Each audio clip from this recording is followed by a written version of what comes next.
I have someone online, and given the difference in time, I'd appreciate inviting her. We'd like to recognize the Vice President, Sara Duterte, please, online. Given the difference in time. Senator Amy. Yes, maraming salamat. At kung pwedeng ipaliwanag lamang ng ating Vice Presidente kung bakit sinasabi ninyo na kidnapping or extraordinary rendition ang sinasabi. At gusto rin natin malaman yung tungkol sa warrant. Kayo na lang ang mag-umpisa. Salamat. Opo, Senator Amy, may I be allowed to read the statement? Yes, please. Please do so. Okay, thank you. Opo. Mga kababayan, on March 11, 2025, former President Rodrigo Roa Duterte was forcibly taken by the Philippine National Police upon his arrival at the Ninoy Aquino International Airport. He was brought to Villamor Air Base, a military air base, detained for nearly 12 hours, and then flown out of the country on a private jet to The Hague, all allegedly because of a warrant issued by the International Criminal Court. This was patently an illegal arrest. This constitutes extraordinary rendition. A Filipino citizen, a former president, was taken into custody without a valid warrant issued by a Philippine court, without due process, and without any legal basis under our laws. The Constitution is clear. Section 2, Article 3 of our Constitution explicitly states, the right of the people to be secure in their persons, houses, papers, and effects against unreasonable searches and seizures of whatever nature or for any purpose shall be inviolable, and no search warrant or warrant of arrest shall issue except upon probable cause to be determined personally by the judge after examination under oath or affirmation of the complainant and the witnesses he may produce, and particularly describing the place to be searched and the persons or things to be seized. This means that for an arrest to be lawful, it must be carried out pursuant to a warrant issued by a Filipino judge of a Philippine court. Nasaan po ang warrant of arrest na inisyu ng hukuman ng Pilipinas? Wala. Without a valid warrant from a Philippine court, this was at best a warrantless arrest. Under the rules of court, warrantless arrests are only permitted in 3 instances: in flagrante delicto, hot pursuit, and escaped prisoner. None of these circumstances applied to the case of the former president. So, what was the legal basis of his arrest? The authorities acted solely on an ICC warrant, a document that has no legal effect in the Philippines unless reviewed and validated by a Philippine court. In fact, even assuming without conceding that the government itself wished to recognize and enforce the ICC's warrant, it still violated the Rome Statute itself. Even by ICC standards, the former president should have been brought before a Philippine judge to determine the validity of his arrest before it was handed over to a foreign court. Under Article 59 of the Rome Statute, a state party which has received a request for arrest and surrender shall immediately take steps to arrest the person in question in accordance with its laws and the provisions of Part 9, and shall bring that person before the competent judicial authority in that state. Yan ang sinasabi ko paulit-ulit nung nasa labas ako ng gate ng Villamor Air Base. And why was this not done? If they claim to abide by international law and standards, then why did they conveniently choose to ignore this provision? The fact remains that we are no longer a state party to the Rome Statute. We are no longer a member of the ICC. In fact, in a letter dated December 15, 2023, the President himself wrote to me, with respect to your concerns, legal or otherwise, on the investigation to be conducted by the International Criminal Court into the previous administration's war on drugs, I remain steadfast in my resolve that the jurisdiction of the ICC over the Republic of the Philippines after the effectivity of its withdrawal therefrom is very much in question. To this end, this government will not assist the ICC in any way, shape, or form. So if the government itself has declared non-cooperation with the ICC, why did the PNP violate this very policy and enforce a foreign warrant? Even granting for the sake of argument that we have some duty to cooperate with either the ICC or Interpol, does that duty override the fundamental rights of every Filipino enshrined in our Constitution? What happened on March 11, 2025 is not just about one man. It is about all of us. It is about the country. If a former president can be taken without due process, what stops them from doing the same to any other Filipino? Therefore, we must dare to ask more questions. Under whose authority did the PNP act? Why did they enforce a foreign warrant without the Philippine court order? Why didn't they at least bring PRRD before a judge, as required by the Rome Statute itself? Even more disturbing is the silence of the armed forces of the Philippines. Why did the AFP stand idly by while a former commander-in-chief was taken from a military base under questionable circumstances? How could they allow a foreign tribunal to override on our constitutional guarantees? We have now lost a former president. I pray that we do not lose the country next. Your Honor, Senators Cayetano and Marcos and other senators present, alam naman natin lahat at alam nila na mali ang ginawa nila. Ginawa nila yon just to demolish political opponents. This is all about politics. The administration is using government resources, the ICC, to demolish the opposition. Wala na tayong argument. Mali ang ginawa. Ang tanong ngayon, ano ang gagawin natin para maibalik ang dating Pangulo sa Pilipinas? Kasi nag-iisa ako ngayon dito na gumagawa ng paraan para maibalik ang ating dating Pangulo sa ating bayan. Thank you. Maraming salamat sa ating Vice Presidente at hindi kayo nag-iisa. Lahat tayo ay naghahanap ng solusyon sa napakakomplikadong pangyayari. Ano sa palagay mo yung nakita ninyong ICC warrant? Kailan ba ipinakita? May sinabi si Counsel o Attorney Medialdea na hindi daw pinakita kay Pangulo Duterte hanggang sa kahuli-hulihan at redacted form pa daw. Tama po ba yun?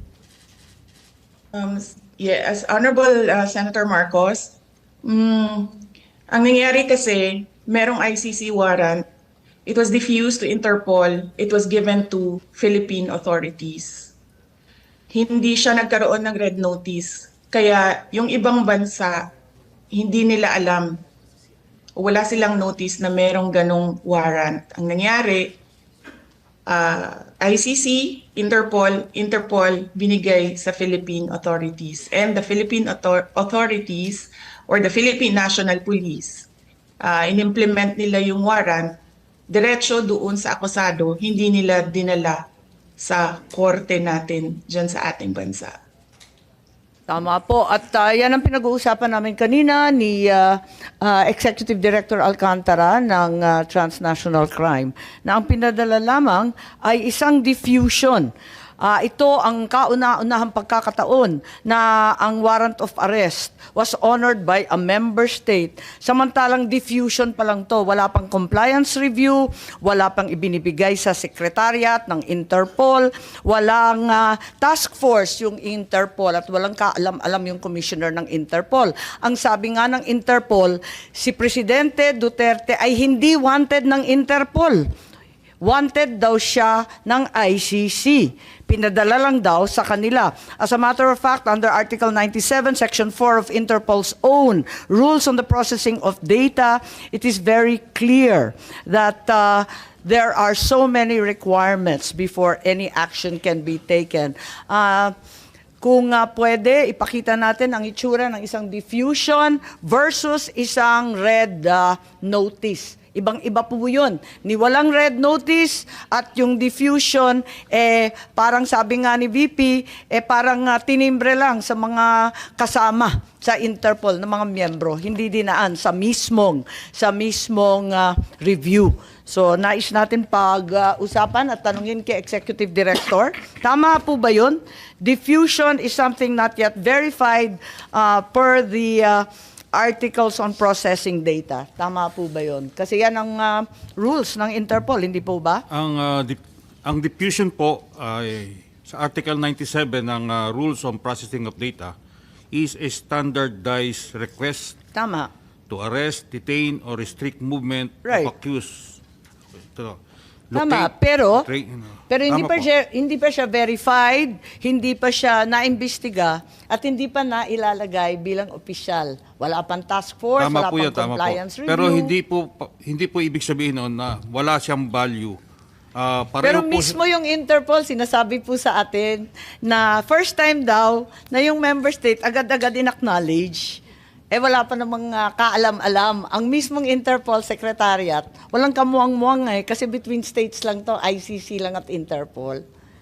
whether it is a red notice or wanted person diffusion, obligado po tayong mag-comply. Hence, our job in the NCB is to distribute the diffusion notice. Nandyan, pinapakita natin yung red notice sample versus yung diffusion order. Ibang-iba po, di ba, yung Magkaiba itsura? po, magkaiba po. Magkaiba, Pero- yung kay Arnie Teves yan, tsaka ito kay PRRD, ibang-iba po. Magkaiba po. Talagang hindi sila. Magkaiba So, po. admitido po ninyo, walang red notice. Yung red notice po, wala po siyang red notice. Walang dumating, ano? Merong tinatawag po na O, tama. Red so, diffusion. kung ganun, sinasabi, tulad ng sinabi ni VP, maobligasyon ang ating pamahalaan mag-cooperate, tumulong sa lahat ng request. Yung request, hindi naman ang galing sa Interpol Pinapaliwanag nga ng Interpol. Hindi naman amin wanted yan. Ang sinasabi, Philippines is obliged to cooperate when in fact it came from ICC. Paulit-ulit tayo kanina sa ICC, walang jurisdiction dito sa Pilipinas. Ba't natin kinikilala? FPRRD was not wanted by Interpol. It was neither verified or approved. Hanapin mo sa buong database ng Interpol, walang lumalabas. Hanggang ngayon, it's not there. Read out the email address from the letter. Nakita mo yung letter? ICC ang nakasulat. Walang Interpol kahit sa mismong diffusion. Anong obligasyon ng Pilipinas? Kapag hindi tayo nag-comply sa isang diffusion, anong mangyayari sa atin? Hindi na tayo bahagi ng Interpol? Paparusahan tayo? May parusa po ba? Not necessarily. Hindi po ganon. Kapag diffusion, what will happen? Gaya po na nasabi ko kanina, ang diffusion po at requesting for looking for wanted persons, pareho lang po na ng red notice. Hindi po pareho yun. ang hindi lang po siya- liwanag ang nito. pagkakaiba po niya- Kababasa mo lang ng Article 97, pambihira ka Opo, naman, opo. sir. May pagkakaiba nga po Kaya kasi nga. yung red notice has to be processed by the Pero di ba yung kay notices. Congressman Arnie Teves, red notice na. Ayan, dinadaan pa rin sa proseso ng maliit at mahirap na bansa katulad ng Timor-Leste. Ayaw pa rin nila pumayag. Dahil ang sabi nila, dadaan muna ito sa korte natin. Ngayon tayo, lumundag tayo sa diffusion. Ano bang commitment natin? Anong mangyayari sa atin? Sinabi na natin, ICC has no jurisdiction. Tapos, ICC warrant has no effect. Tama ba yun? Di ano ngayon yung Interpol? May obligasyon ba tayo sa Interpol? Diffusion pa lang to. obligado po. Obligado. Bakit obligado? Anong mangyayari kung di tayo sumunod? Katulad din po yan ng mga ibang red notices na hindi natin nakukuha but obligado rin po tayo. to Ano nga work on mangyayari? Anong parusa? Papaluin ba tayo? Tatanggalin ba tayo sa Interpol? Iisnabi na tayo ng buong kapulisan ng buong mundo? hindi ko po masasagot yung gagawin ng Interpol sa atin. But masasabi ko po we have to comply with both the diffusion and the red notice. You have to. We need to. At we the need risk to. of what sanction? We need to. We need to. Ayan po yung We Okay. exert our maximum effort to comply with those requests. Nakakagulat lang po dahil kasi eto nga may obligasyon daw pero diffusion lang to at sabi ng Interpol first time daw nga nila na diffusion pa lang lumundag na at inaresto na kagad. Pero parang hindi naman to biglaan kasi General Marbil may memo kayo ng March 10, di po ba? May memo kayo sa kapulisan na mag-mobilize na agad-agad. Libo-libong pulis ang pinamobilize kahit hindi pa ninyo alam na may warrant. Sabi ninyo, hindi ninyo alam Asan yung memo? Nariyan kanina, di ba? Aalala po ba ninyo yung memo na yan? But anyway, ma'am, Hindi. Yung memo, tama po ba yan o mali yung binigay sa amin? 10 po ang nakasulat na date. Tama po ba yan? ma'am, tama po yan, no? Madam Chair, no? Ang preparation namin, although sabi ko nga, narinig po namin na there will be possible na lumabas po yung warrant based on sa mga dumadating na news, it's a standard procedure po ng PNP na mag-prepare po in case that's a part of our planning process. Libo-libo ang minobilize na kapulisan, gumastos ang buong pamahalaan para lamang sa isang chismis galing sa Hong Kong. Sabi po ni Secretary John Vic na chismis lang naman ang umabot sa kanila. Hindi naman sila nakatanggap ng anumang katibayan Ma'am, it's a standard, Madam Chair, it's a standard procedure ng Philippine National Police kay chismis. So in there, we have to prepare and plan kung ano pong mangyayaring eventualities po. 7,000 po, base sa chismis. Wala kayong alam. No, we don't have any record ng 7,000. I believe Yun ang ito, pinagmalaki sa dyaryo. Hanggang dyaryo lang naman kami. Ma'am, wala po kami nilalabas ng ganong karaming tao. I guess it's more of pinapilaki. But I doubt with this number, ito lang po yung nilabas po namin tao. Okay. So, ilan ang minobilize ninyo kung sinasabi niyo na labis-labis naman ang 7,000? Sa tingin ko, labis-labis. Isipin mo, chismis lang. Ma'am, based on the numbers, more or less it's a total of 156. Yun lang po yung ano namin. But sabi ko nga doon, it's just a normal procedure. May po mga memo pa na sumunod dyan. Alam naman ninyo yun. Ito lang yung pinakauna. Madam Chair, I have to check po yung numbers ng tao natin. Bakit sinabi 7,000? Nagulat naman kami. Okay lang, pero mabalik dito sa ICC warrant, walang red notice at pati yung Timor-Leste inisnab yung red notice, ang atin lang diffusion. Sa diffusion ang liwaliwanag, kailangan extradition, kailangan in conformity with national laws. I think we've established that, and without pounding it into the ground, can we ask now, ipakita muna natin ang video ni Secretary Remulla or yung transcript dun sa budget hearing po nung nakaraang taon. Ang liwaliwanag po at maganda po ang paliwanag ni Secretary Remulla Boying. Opo. But when it comes to them going into the country, kung gusto nila pumasok dito upang manghuhuli at magpasagawa ng warrant na kanila pong na-issue po siguro ng ICC pagdating ng panahon, kailangan po itong dumaan sa ating court system. Ito po ay kinakailangan ng isang action to enforce a warrant, action to enforce a judgment. Kailangan po dumaan yan sa ating court system. Kaya hindi ho namin pakikialaman kasi yan po trabaho na ng Interpol kung talagang gusto nilang habulin yung tao na nasasaktal. Yung sabihin natin, nag-issue po na warrant of arrest ng ICC, gusto mong enforce ng Interpol dito, pero para ho ito ay matuloy at hindi ho magkaroon ng kasuhan, kinakailangan pumunta muna sila sa korte natin. There are some things that the Supreme Court would be looking at if what was alleged in the crime would have happened if we were still members of the ICC. That is one of the things that can be of importance to the courts when they do enforce a warrant, or if they will actually allow a warrant to be served in our country from an international tribunal. Ang problema nga ho ay meron kong sinasabi yung mga kaibigan natin na well-meaning naman. May 200 families daw na gustong magreklamo pero ang hawak daw nila 8. Pero sa 8, ang makakausap nyo 2 lang. Tapos yung 2 pa, wala pang ibibigay na totoong ebidensya. Napakahirap po talaga maghabol. Ang ano nga yung nag-hearing po ang Human Rights Committee ng Kongreso tungkol dito. At ang lumalabas po talaga, yung mga nangyari po kasing EJK nung panahon na yon, ay wala hong police report eh. Walang police blotter, wala hong record. Kaya napakahirap po maghabol talaga. Ayun. Napakaliwanag at napakaganda ng paliwanag ni Secretary Boying na sa ICC man yan, Interpol man yan, dadaan yan sa Korteng Pilipino. Ma'am, ano yan eh? Ang general rule talaga, pag may foreign judgment, you have to enforce it in court. However, ito hong nangyaring ito, ang ginamit po namin dito, Section 17 ng Republic Act 9851. 9851. Pwede ko hong basahin, ma'am? Can I read the provision I think into you the can record? put it on... Into the record? But may I read it into the record, ma'am? Thank you. In the interest of Andito naman justice, sa atin eh.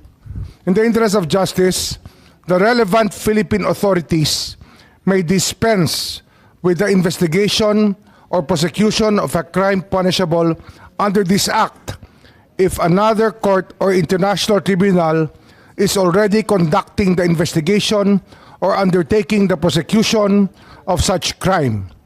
Instead, the authorities may surrender or extradite suspected or accused persons in the Philippines to the appropriate international court, if any, or to another state pursuant to the applicable extradition laws and treaties.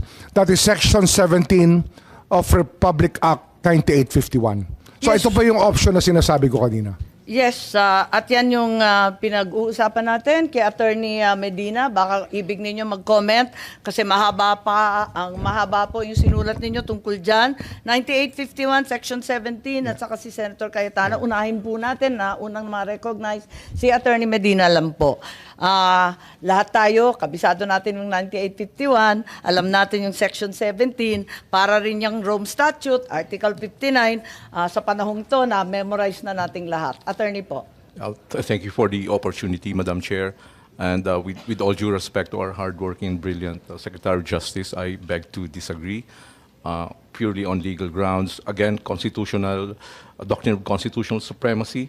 Whatever right that is granted by the Constitution cannot be diminished or be in derogation, cannot be diminished or lessened or stripped away by any statute. So if the Constitution guarantees that if a person is to be expelled from the Philippine territory by whatever means, a lawful order of the court is required. That grant that grant of the Constitution, that protection of the Constitution, cannot be lessened by any statute. So that in that case, 9851. So we have to interpret 9851 in accordance with the broad protection of the Constitution, which means that if you will surrender without judicial proceedings, that would be a violation. So there will be only a very narrow instance, there will be limited instances when surrender can be valid without judicial process. Yun lang po. Maraming salamat. Senator Cayetano, I think you wish to add something. When the SOJ was speaking, yung una kong temptation was to say that, as you said, no, evolution, legal theory, and for the public, no, to be fair, di ba? That happens when lawyers meet, di ba? Na ito yung una kong theory, ito yung application, especially if there's no jurisprudence na prevailing, and even if there's jurisprudence, you can challenge that, of course, but the law enforcers have to follow prevailing jurisprudence. So kanina, what I was tempted to do is to ask you that, you know, when tempers are down and emotions are way, let's see which theory is better, no? Whether you need a foreign, when a foreign judgment or foreign arrest warrant from a foreign court or different countries here, whether we need court order or pwedeng surrender. Having said that, when I was thinking about it, what about, sir, this situation? So let's say that law authorizes the government to surrender a Philippine citizen. But if that Philippine citizen is asking for his day in court in a Philippine court.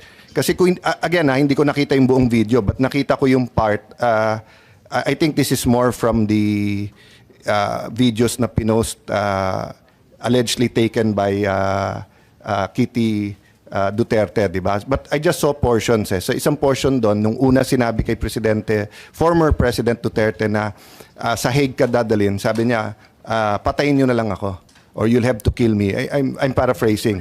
No, but ang point ko, if a person says that, that means he's disputing it. So my point, assuming for the sake of argument, as the state, the Philippine government, can choose Article 17 to surrender, does that take away from the person being arrested the legal remedy of questioning the action of the executive before Philippine courts? The option is always there if it can be done. But under the circumstances, it could not be done. So no effort was made to get any warrant from a Filipino court.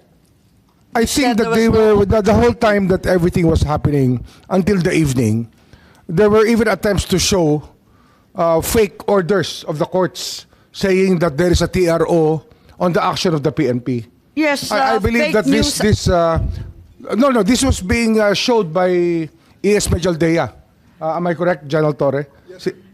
E.S. Medialdea was showing them text messages that there was a TRO. So they were attempting, they were trying their judicial option. But may we I- already decided, it was already decided that I think that's not that Section relevant, 17 Secretary. of Republic Act 9851 will be the one used, the surrender part.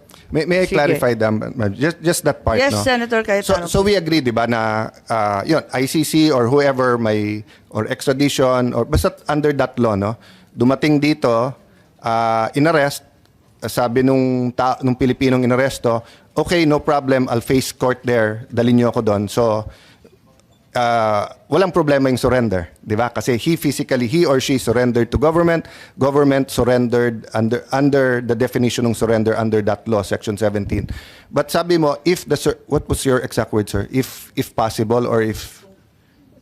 Ang sabi mo, nung tinanong ko SOJ na, can that person have the opportunity to question before Philippine courts? If it's done, it can be done.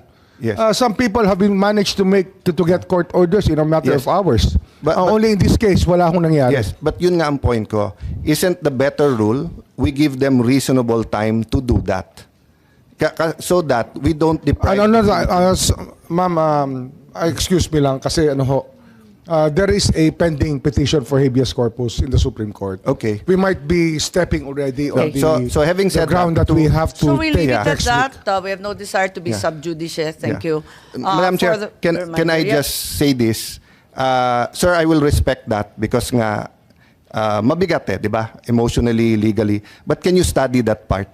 Just for future cases, di ba? Of course. And when we say study, the defense lawyer will say 30 days, 6 months is reasonable. Of course, the law enforcement has to do its job. So, in case we come up with a guidance, you could return it to us, but hindi kami magpasa ng batas. But I'd answer the same na sinabi mo ngayon. If I file a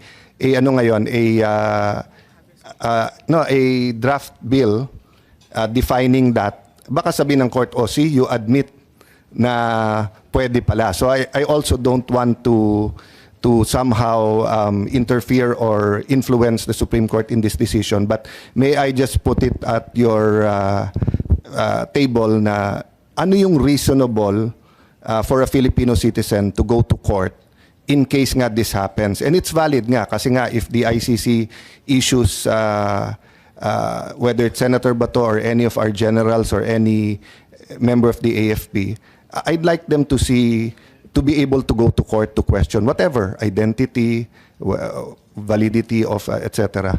Maybe, Your Honor, we have to look at the perspective of how long this took for the ICC to come up with a warrant.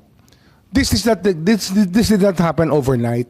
I believe that even Senator Bato has told you that he has received written interrogatories coming from the ICC. He's being given his day to explain whatever side he has on the ICC controversy. Kaya nga. Senator Bato himself has answered that. I'm sure the former president was given the chance by the ICC.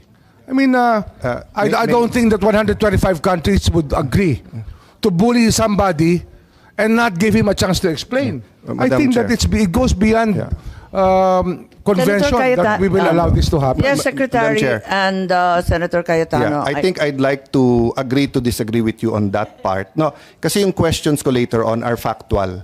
Kasi if you look, I don't know if it was the Solgen, we asked the ICC to pause, to stop so, di ba? And number two, iba kasi yung sa akin na mag-explain ka sa Philippine court at mag-explain ka doon. And lastly, sir, I get your point, 125 countries. But President Trump, the US President just said na panay politika ang ICC, sinanction niya and everything. So I can also make the same agreement. US is the greatest country in the world, next to the Philippines, of course. The US is the land of the free. The US ganyan. So if the US thinks the ICC. So I'm respecting your opinion na fair ang ICC, 25, etc. No? However, yun nga ang point ko. The President is almost 80 years old. If the case take out jurisdiction, if the case takes about 6 years, he'll be 86. If it takes 8 years, 88. Kung si Enrile yon, okay lang. When he gets there at 80, he'll be out at 88. He's 101 years old. I'm not saying okay lang ipadala si Enrile. I'm saying he's blessed with longevity and, di ba, sa LEDAC, naglalabi pa, nag-ano kung anong tingin niyan tama.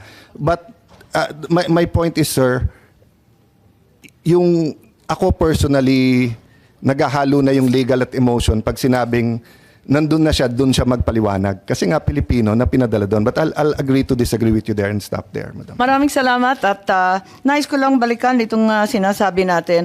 Kung talagang nagpursige ang Pilipinas na pumunta sa korte dito sa lokal, sa Philippine Court, may idadagdag yata si VP diyan sa komentaryo tungkol dito kung bakit hindi pinadaan pa sa Filipino Court. Samantalang marami naman tayong korte, ang ating mga huwes ay magagaling.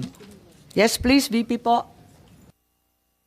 Yes, thank you, Senator Marcos.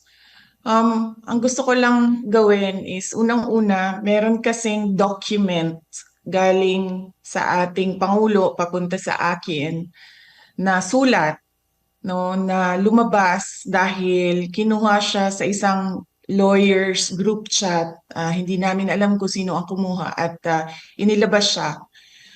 Gusto ko lang na isubmit ito as part of the records of this hearing kasi as a Filipino and as a public official, binasa ko yung ang ating protesta doon sa ICC at yung desisyon ng ICC. At nakita ko na wala talagang jurisdiction.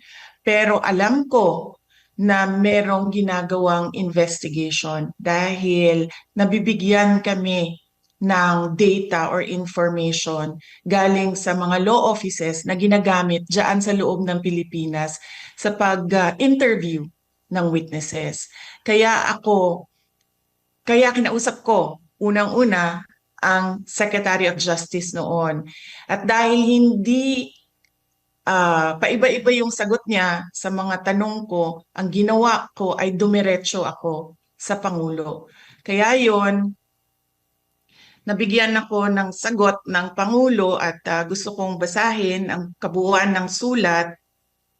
Nakalagay dito, Dear Vice President Duterte, this is reference to your letter of 4 December 2023 as well as similar letters sent to members of the Cabinet, namely Secretary Jesus Crispin C. Remulla of the Department of Justice and Solicitor General Menardo Guevara on even date.